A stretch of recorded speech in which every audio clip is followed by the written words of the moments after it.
আমাদেরকে দিয়েছিল স্বাধীনতা, যিনি একজন সুবক্তা এবং একজন বীর মুক্তিযোদ্ধা, যাকে আমরা শুধু সাদেক ভাই হিসেবে আমরা যাকে চিনতাম, একজন জনপ্রিয় মুক্তিযোদ্ধা হিসেবে, একজন সাহসী নেতা হিসেবে, মুক্তিযোদ্ধা দলের সাধারণ কেন্দ্রীয় কমিটির সাধারণ সম্পাদক আমাদের শ্রদ্ধাভাজন বড় ভাই জনাব সাদেক খান আজকে এখানে বিশেষ অতিথি হিসেবে উপস্থিত রয়েছেন। আজকে এখানে বিশেষ অতিথি হিসেবে উপস্থিত রয়েছেন আমাদের এই সভাকে সফল করার জন্য যিনি ঢাকা মহানগরী যুগ্ম আহ্বায়ক হিসাবে আমাদের এখানে আজকে এই সভাকে সফল করার জন্য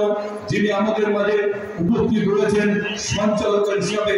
যিনি ঢাকা মহানগরীর সদস্য সচিব নির্বাচিত হওয়ার পর ঢাকা মহানগর বিএনপিকে তৃণমূল পর্যায়ে শক্তিশালী করার জন্য কাজ করে চলছেন, যিনি তার বাবা ছিলেন একজন বিএনপি বাবা ছিলেন এবং আছেন বিএনপির একজন সাহসী নেতা, বিএনপির একজন শ্রদ্ধাভাজন নেতা জনাব সালাউদ্দিন আহমেদের সুযোগ্য সন্তান, কনিষ্ঠ সন্তান, ঢাকা মহানগর বিএনপির জনপ্রিয় সদস্য সচিব জনাব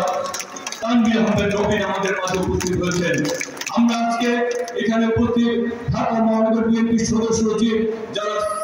যিনি অক্লান্ত পরিশ্রম করছেন সবুজ বাগ খিলগা মুক্তাকে তৃণমূল পর্যায়ে শক্তিশালী করার জন্য, কর্মশালাটি সফল করার জন্য সেই শ্রদ্ধাভাজন ভাই জনাব সেকেন্দার আলী উপস্থিত রয়েছেন। ঢাকা মহানগর বিএনপির বিপ্লবী যুগ্ম আহ্বায়ক, ঢাকা সবুজ বাগ থানা বিএনপির সাবেক সফল সভাপতি, বীর মুক্তিযোদ্ধা, যিনি এই কর্মশালাকে সফল করার জন্য সকলকে নিয়ে একটি টিমওয়ার্কের মাধ্যমে কাজ করেছেন এই এলাকার শ্রদ্ধাভাজন বড় ভাই আমাদের প্রিয় বড় ভাই জনাব বীর মুক্তিযোদ্ধা জনাব গোলাম হোসেন। আমাদের মধ্যে উপস্থিত রয়েছেন খিলগা থানা বিএনপির সাবেক সফল সভাপতি, ঢাকা মহানগর বিএনপির সাবেক যুগ্ম আহ্বায়ক এবং তৃণমূল পর্যায়ে এই আন্দোলন সংগ্রাম করতে যে যিনি বারবার নির্যাতিত নিপীড়নের শিকার হয়েছেন সেই শ্রদ্ধাভাজন বড় ভাই জনাব ইউনুস পিতা সহ ঢাকা মহানগর বিএনপির বিভিন্ন যুগ্ম আহ্বায়ক এবং সদস্যবৃন্দ এবং বিভিন্ন অঙ্গ সংগঠনের নেতৃবৃন্দ,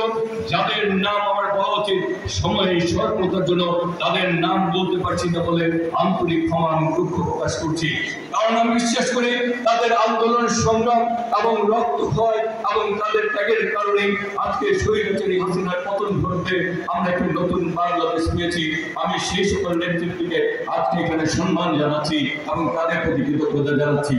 আজকে আমি সর্বশেষ জাতির প্রতি কৃতজ্ঞতা এবং শুভেচ্ছা জানাচ্ছি যারা আজকে আমন্ত্রিত হিসেবে এখানে উপস্থিত হয়েছেন সেই শ্রদ্ধাভাজন বড় ভাইদেরকে এবং শ্রদ্ধাভাজন বিএনপির নেতৃবৃন্দকে এবং বিভিন্ন অঙ্গ সংগঠনের নেতৃবৃন্দকে, যাদের ধান এবং পরিশ্রমে বিএনপির প্রতিটি কর্মসূচি সফল এবং সার্থক হয়, সেই সব বিএনপির সকল অঙ্গ সংগঠনের নেতৃবৃন্দকে কৃতজ্ঞতা এবং ভালোবাসা জানিয়ে আমি আমার বক্তব্য শুরু করছি। প্রিয় নেতৃবৃন্দ,